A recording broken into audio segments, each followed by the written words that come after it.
नमस्कार, जनता टीवी देख रहे हैं आप। आपके साथ मैं हूं खुशबू पांडे। बुलेटिन की शुरुआत करेंगे बड़ी और अहम जानकारी के साथ करेंगे। इस वक्त की बेहद जानकारी से आपको अपडेट करवाएंगे। ये बड़ी जानकारी आ रही है। रामनगरी अयोध्या में प्रधानमंत्री नरेंद्र मोदी ने रोड शो किया है। पीएम मोदी ने स्टेशन का उद्घाटन भी किया है। आपको बता दें कि अयोध्या धाम रेलवे स्टेशन का भी उद्घाटन किया है। ये बड़ी जानकारी, बड़ा अपडेट आपके सामने। 2 अमृत भारत ट्रेनों को भी यहां से रवाना किया है। 6 वंदे भारत ट्रेनों को भी यहां पर हरी झंडी दिखाकर रवाना किया है। महर्षि वाल्मीकि एयरपोर्ट का उद्घाटन भी करेंगे प्रधानमंत्री। 15,700 करोड़ की परियोजनाओं की यहां पर सौगात भी देंगे। ये बड़ी और अहम जानकारी। रामनगरी अयोध्या में प्रधानमंत्री आज पहुंचे हुए हैं। पीएम मोदी ने स्टेशन का उद्घाटन किया है। अयोध्या धाम रेलवे स्टेशन का भी उद्घाटन किया है। आपको बता दें कि 2 अमृत भारत ट्रेनों को भी यहां पर रवाना किया है। 6 वंदे भारत ट्रेनों को भी यहां से रवाना किया है, हरी झंडी दिखाया है। तो वहीं महर्षि वाल्मीकि, आपको बता दें कि यहां पर एयरपोर्ट का उद्घाटन करेंगे। 40 परियोजनाओं का लोकार्पण भी करेंगे। 15,700 करोड़ की परियोजनाओं की सौगात भी देंगे। आज अयोध्या के लिए ये बहुत बड़ी सौगात लेकर पहुंचे हैं प्रधानमंत्री नरेंद्र मोदी। अयोध्या के दौरे पर हैं, कई बड़ी परियोजनाओं का सौगात देंगे। ये 3 तस्वीर आपके सामने। पीएम का रोड शो हुआ है, रेलवे स्टेशन का उद्घाटन किया है। हरी झंडी दिखाकर प्रधानमंत्री नरेंद्र मोदी ने ट्रेनों को भी यहां पर हरी झंडी दिखाकर रवाना किया है। प्रधानमंत्री नरेंद्र मोदी ने 15,700 करोड़ की परियोजनाओं की यहां पर सौगात देंगे। ये बड़ी और अहम जानकारी। 3 तस्वीर आपके सामने। पहले तस्वीर आपका पीएम मोदी का है, जिसमें रोड शो करते नजर आ रहे हैं। दूसरी तस्वीर आपके सामने रेलवे स्टेशन का उद्घाटन करते यहां पर नजर आ रहे हैं। तो आपको बता दें कि ट्रेनों की हरी झंडी यहां से दिखाकर रवाना किया है।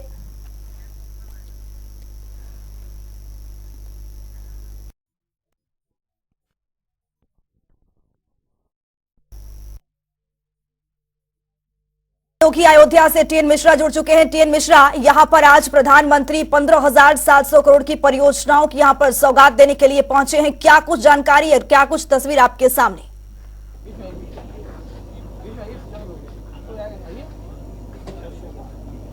देखिए, ऐसा है, प्रधानमंत्री आज जब अयोध्या आए तो इसके पहले ही इसकी पूरी रचना कर ली गई थी। कैसे कैसे क्या क्या विकास कार्य के रूपरेखा हो, चाहे वो यहाँ अयोध्या के मॉडल की बात हो, चाहे अयोध्या के विकास की बातें हो। जो 15,700 करोड़ की परियोजनाएं हैं, बहुत बड़ी धनराशि है ये, और इससे पूरा अयोध्या डेवलप किया जा रहा है। और आसपास के इलाके की जो छोटी छोटी सड़कें थी, चौड़ी चौड़ी सड़कें बन गई हैं। जो अयोध्या की गलियां थी वो भी सड़कें तब्दील हो गई हैं, और अयोध्या के सारे हाईवे से जोड़ दिया गया है। तो जो नेशनल हाईवे से जोड़ दिया गया, जिससे अयोध्या का विकास बाहरी तौर पर हुआ। अंदर जहाँ तक बात, अंदर की पूरी अयोध्या डेवलप किया गया, पूरा कायाकल्प किया गया। तो जो पुरानी विरासत, उसको संजोने के साथ साथ उसका विकास किया जा रहा। तो पीएम नरेंद्र मोदी की जो ये थीम थी कि विरासत के साथ विकास भी, तो ये विरासत को संजोने के साथ साथ विकास उन्होंने किया है। तो अयोध्या में ग्रीनफील्ड जैसी कंपनी आ रही है, जो ट्रिपल मॉडल पर यहाँ 80 करोड़ का जो है अपार्टमेंट्स बनाएगी। तो ये ग्रीनफील्ड की टाउनशिप जो है अपने आप अभूतपूर्व टाउनशिप होगी। रेलवे की ने जो है, अयोध्या बहुत छोटा सा स्टेशन था, उसको 240 करोड़ लगाकर रेलवे ने जब अपग्रेड किया है, और ये अब वर्ल्ड क्लास स्टेशन बना दिया गया है। रेलवे में सारी सुविधाएं दी। अभी तो अयोध्या स्टेशन जरा से पानी बरसता था तो पानी में डूब जाता था स्टेशन, लेकिन अब स्थिति है कि अयोध्या के स्टेशन ऐसा बना दिया गया कि लोग उसकी दाद दे रहे हैं कि अभी लखनऊ का गोमती नगर नहीं बन पाया, लेकिन अयोध्या स्टेशन वर्ल्ड क्लास बन गया है। अयोध्या का एयरपोर्ट तैयार हो गया। 1450 करोड़ लगे हैं इंटरनेशनल एयरपोर्ट बनाने में। तो अयोध्या में जहाँ पहले सिंपल से हवाई पट्टी थी, आज वहीं इतना बड़ा इंटरनेशनल एयरपोर्ट तैयार हो गया है। अयोध्या के साथ साथ जो है आसपास के इलाके डेवलप किया गया। 4600 करोड़ रुपए आसपास के डेवलपमेंट में विभिन्न परियोजनाओं में लगाए जा रहे हैं। तो इस धनराशि से जो आसपास के इलाका डेवलप होगा, यह माना है 30 किलोमीटर पहले से लेकर के अयोध्या के लोग रुकने की सुविधा मिले। जो श्रद्धालु आए उनको अयोध्या में रुकने कोई दिक्कत ना हो, ताकि जो है अयोध्या के अंदर भीड़ ना हो। तो इसके लिए बाहरी इलाकों में होटल्स बनाए जा रहे हैं। तो उनको आने जाने के साधन, जिसको जो है इलेक्ट्रिक बसों से कवर्ड किया जा रहा है। तो जहां तक अयोध्या में है तो सारी सुविधाएं मिल रही हैं। और ये एक ऐसी चीज है कि जिसको प्रधानमंत्री ने आज लोकार्पण करते और जो शिलान्यास करते कहा भी है कि अयोध्या के विकास में कोई कसर नहीं छोड़ी जाएगी और इसको हर तरह से विकसित किया जाएगा। जी खुशबू। यहाँ पर रामलला के विराजमान होने से पहले प्रधानमंत्री का रोड शो, 40 परियोजनाओं का सौगात, इसको आप किस तरह से देख रहे हैं? देखिए, बहुत बड़ी बात है। मैं आशीष को दिखाएं, अभी मैं वंदे भारत ट्रेन से चल रहा हूँ। अब इससे उत्साह देखिए, एक गांव से गुजर रही है, वहाँ के लोग भी खड़े हुए वीडियो बना रहे हैं। वहाँ के लोग भी उत्साहित है ट्रेन देखने के लिए कि कैसी ट्रेन है ये। तो ये स्थिति है यहाँ की। तो रामलला के ब्याज हमारे होने से पहले ये एक रिहर्सल था, ये रोड शो उनका जो 5-15 किलोमीटर रोड शो, साफ जाहिर है कि कितनी भीड़ थी। हर बच्चा, हर अयोध्यावासी फूल माला लिए योग मोदी पर डाल रहा था। अयोध्या कल रात से 11 बजे से बैरिकेड कर दिया गया था। 20 किलोमीटर पहले से अयोध्या का आवागमन बंद था।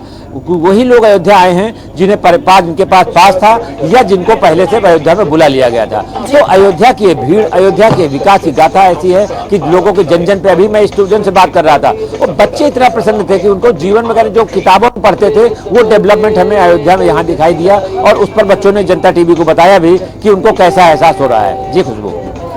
यहाँ पर प्रधानमंत्री यहाँ पर एयरपोर्ट का भी यहाँ पर शुभारंभ करेंगे, उद्घाटन करेंगे। वो टाइम क्या होगा, उस समय क्या होगा? देखिए ये दोपहर का है, अभी उनका आधा घंटे प्रोग्राम लेट चल रहा है प्रधानमंत्री का, तो 1 बजे का टाइम था और 1:30 बजे के आसपास माना जाएगा।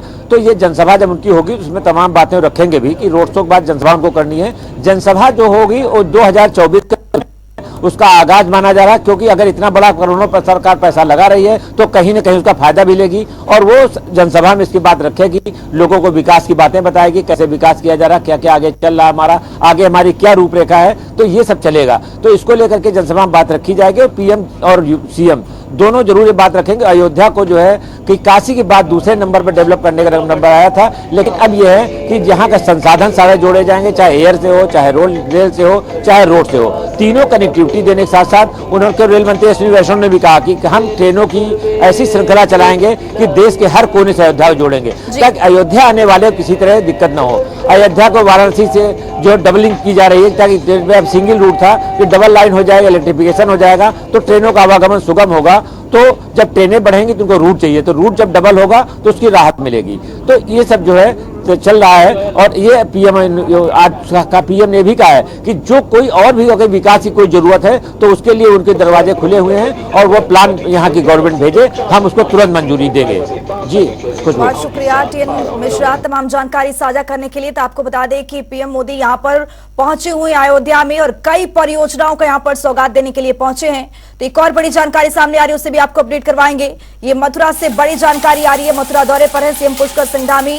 मुख्यमंत्री धामी के दौरे का आज दूसरा दिन है। सीएम धामी ने धानघाटी मंदिर के पूजा अर्चना की है। गिरिराज महाराज पर दूध चढ़ाकर उनकी आरती उतारी है। सीएम धामी 2 दिवसीय धार्मिक यात्रा पर मथुरा पहुंचे हुए। बड़ी और अहम जानकारी, बड़ा अपडेट आपके सामने। बगुलामुखी देवी मंदिर में पूजा अर्चना किया है मुख्यमंत्री ने। माता रानी मंदिर में सीएम धामी ने यहां पर आरती उतारी है। दोपहर 2:30 बजे देहरादून के लिए यहां पर रवाना होंगे। तो ये मथुरा से बड़ी और अहम जानकारी आपको दे रहे हैं। अभी सरकार में बनाए गए दायित्वधारी के मानदेय और सुविधाओं को लेकर सियासत जारी है। एक और इसको लेकर जहां कांग्रेस पार्टी सरकार पर हमलावर है, तो वहीं पूर्व मुख्यमंत्री हरीश रावत ने इसे राज्य के हित में धामी सरकार का एक कदम बताया है। उन्होंने मुख्यमंत्री पुष्कर सिंह धामी की सराहना की है। उन्होंने कहा है कि इस मामले में मुख्यमंत्री पुष्कर सिंह धामी ने ज्यादा संयम से काम किया है, लेकिन ये देखने की बात होगी कि सरकार दायित्वधारियों पर केवल उन पर धन लुटाने का काम करती है या उनसे काम लेती है।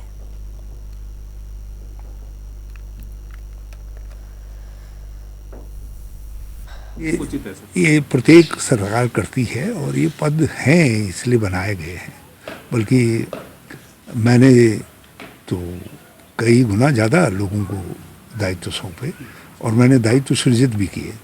इसलिए मैं इस मामले में धामी ज़्यादा संयम से काम ले रहे हैं ये कहूँगा। बल्कि मुझे भाजपा के उन नेता और कार्यकर्ताओं के लिए तकलीफ़ है जिनका हक बनता है, उनको हक दिया जाना चाहिए। इससे सरकार के क्रियान्वयन काम करने में सहूलियत होती है।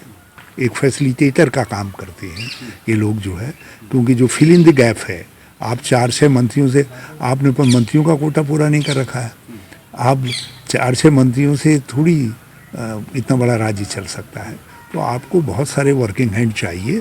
तो उनमें ये जो दायित्वधारी हैं ये एक अच्छे वर्किंग हैंड का काम कर सकते हैं, बशर्ते आप काम क्या ले रहे हैं इस पर निर्भर करता है।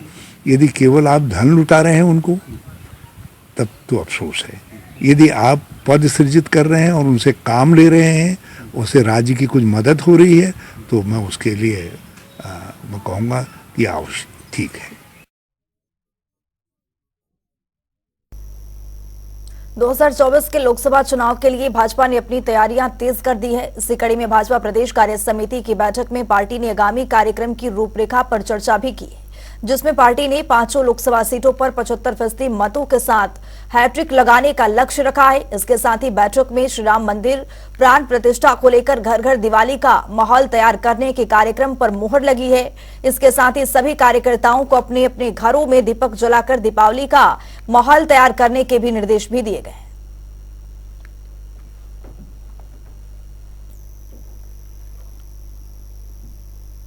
मसूरी विंटर लाइन कार्निवाल के दौरान कसमांडा की पहाड़ी पर आईटीबीपी के जवानों ने चट्टान आरोहण का शानदार प्रदर्शन किया है। इसके साथ ही मलरोड़ा के कराटे का भी प्रदर्शन भी किया है। वहीं जवानों के हैरत अंगेज प्रदर्शन को देखकर पर्यटक के साथ ही स्थानीय लोग भी हैरान रह गए। इस दौरान जवानों ने पहाड़ से उतरने और चढ़ने का रोमांचक प्रदर्शन किया है। इसके अलावा दुर्घटनाओं के समय किस तरह से घायलों को बचाया जाता है उसका प्रदर्शन भी किया गया।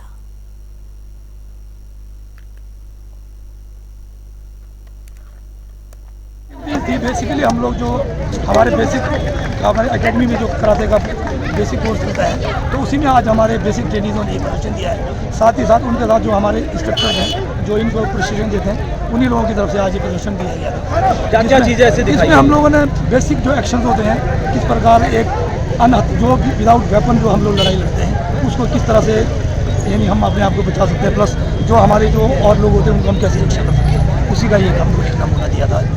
इसमें हमारे ट्रेनिंग अभी जो हम लोग प्रशिक्षण हमारी ट्रेनिंग कर रहे हैं, इनका भी 8 वीक की ट्रेनिंग हुई है।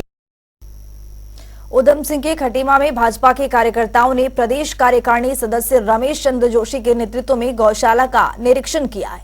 इस दौरान मां कामधेनु वात्सल्य सेवाधाम ट्रस्ट के अध्यक्ष लीलाधर दत्त भट्ट ने बताया है कि लगभग 1153 गौवंशों को सेवा के लिए गौशाला में रखा गया है, जहां पर गौवंशों के लिए पूरी व्यवस्था की गई है। वहीं भाजपा प्रदेश कार्यकारिणी सदस्य रमेश जोशी ने कहा है कि जल्द ही गौशालाओं के निर्माण का काम पूरा कर लिया जाएगा।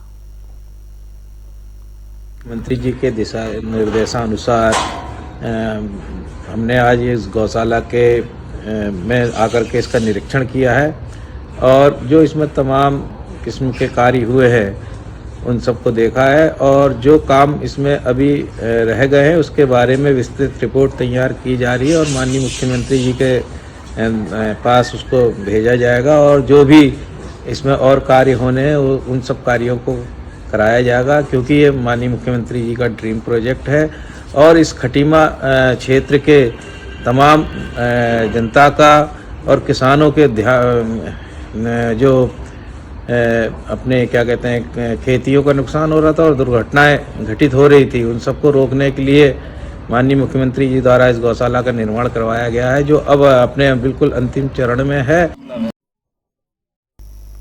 राजधानी देहरादून को स्वच्छ रखने के लिए नगर निगम प्रशासन बेहद गंभीर। निगम में प्रशासन का चार्ज लेने के बाद जिलाधिकारी सोनिका ने अधिकारियों को सफाई व्यवस्था और कूड़ा उठाने को लेकर सख्त निर्देश दिए, जिसके बाद सभी अधिकारी इस आदेश के पालन के लिए पूरी तरह से गंभीर दिखाई दे रहे हैं। देखिए, माननीय जिलाधिकारी महोदय द्वारा जो कि हमारी प्रशासक भी हैं इस समय, उनके द्वारा जो है पूरी तरीके से जो है एक बैठक ली गई जिसमें सभी स्टेक होल्डर्स थे। हमारे पीएमसी कंपनीज भी थी, उसमें हमारे जो डोर टू डोर वाली कंपनीज हैं वो भी शामिल थी और नगर निगम के सभी जो हमारे अधिकारीगण वो भी मौजूद थे। सभी एसएनएस, यूएनएस, एएमएनएस सभी लोग थे, जिसमें उनके द्वारा प्रशासक महोदय के द्वारा जो है स्पष्ट रूप से जो है जो डोर टू डोर सर्विसेज हैं और जो रोड स्वीपिंग है उसके लिए जो है दिशा निर्देश दिए। हाइपोक्लोराइड उत्तराखंड में कोविड को लेकर प्रदेश सरकार ने अलर्ट जारी किया है। सरकार के अलर्ट के बाद सभी अस्पतालों में व्यवस्थाओं को दुरुस्त किया जा रहा है। वहीं राजधानी देहरादून के मुख्य चिकित्सा अधीक्षक डॉक्टर संजय जैन ने कहा है कि देहरादून जिले में सरकारी और प्राइवेट अस्पतालों को मिलाकर 8000 से अधिक बेड है और कहीं पर किसी को पैनिक होने की कोई जरूरत नहीं है। पूरे जनपद में जो सरकारी सेटअप में है करीब 2600 हमारे पास टोटल बेड है और प्राइवेट में करीब 5500 बेड है, तो इस तरीके से करीब 8000 बेड हमारे जनपद में है।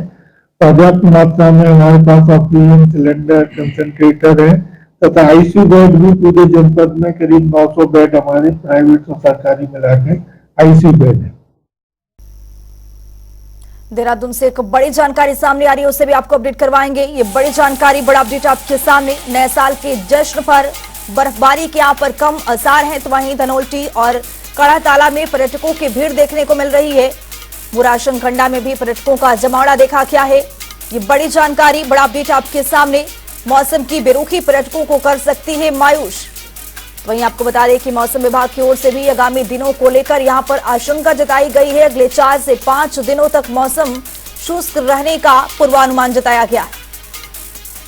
तो ये बड़ी जानकारी, बड़ा अपडेट आपके सामने।